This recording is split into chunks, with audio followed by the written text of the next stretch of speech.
Welcome to my channel Gardening with Palash.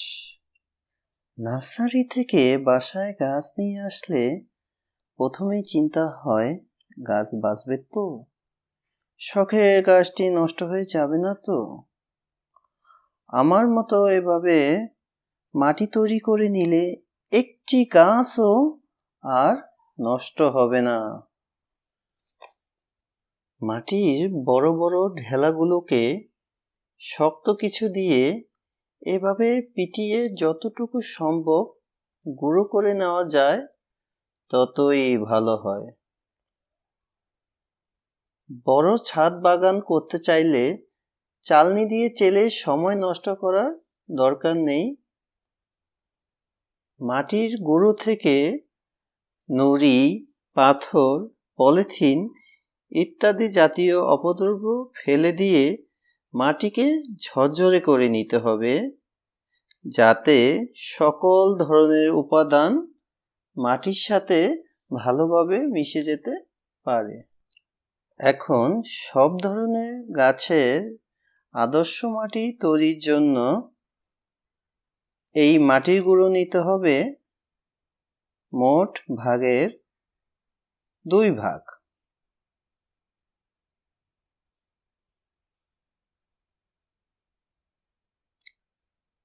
আর 1 ভাগ নিতে হবে ভার্মিকম্পোস্ট বা গোবর সার বা যে কোনো জৈব সার।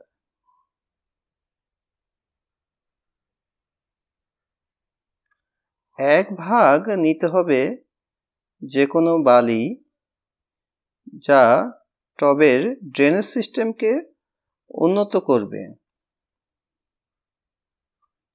আর বাকি 1 ভাগের মধ্যে নিতে হবে হাড়ের গুঁড়ো, যা প্রচুর নাইট্রোজেন এবং ক্যালসিয়াম সমৃদ্ধ।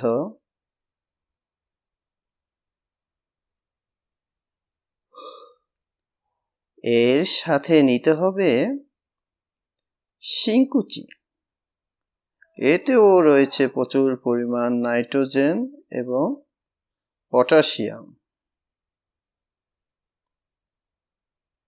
সাথে নিতে হবে 1 চামচ ছোলো বোরন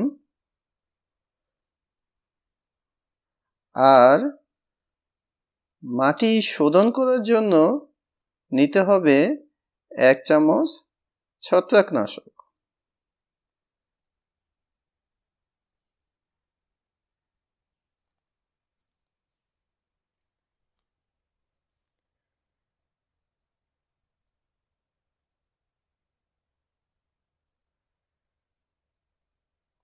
এখন মিশ্রণটিকে ভালোভাবে নাড়তে হবে, যাতে সকল উপাদান সমানভাবে মিশে যায়।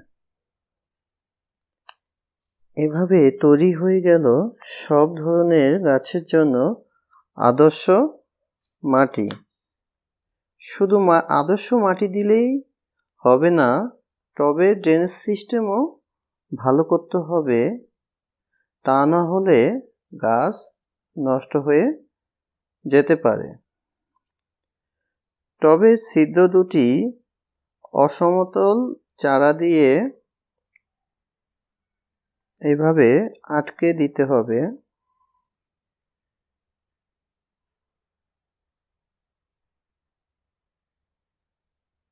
তারপর টবের নিচের অংশ বালু দিয়ে ভরে দিতে হবে।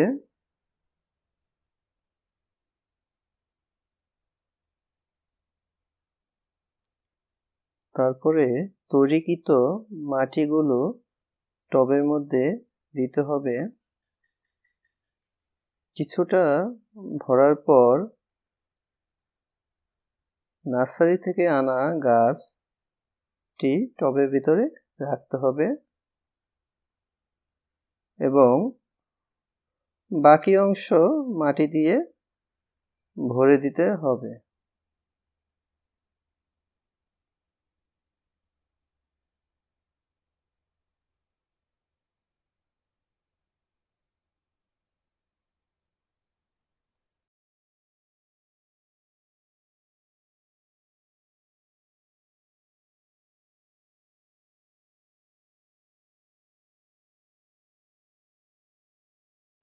ভিডিও ভালো লাগলে লাইক ও শেয়ার করতে ভুলবেন না। Thank you for watching my channel.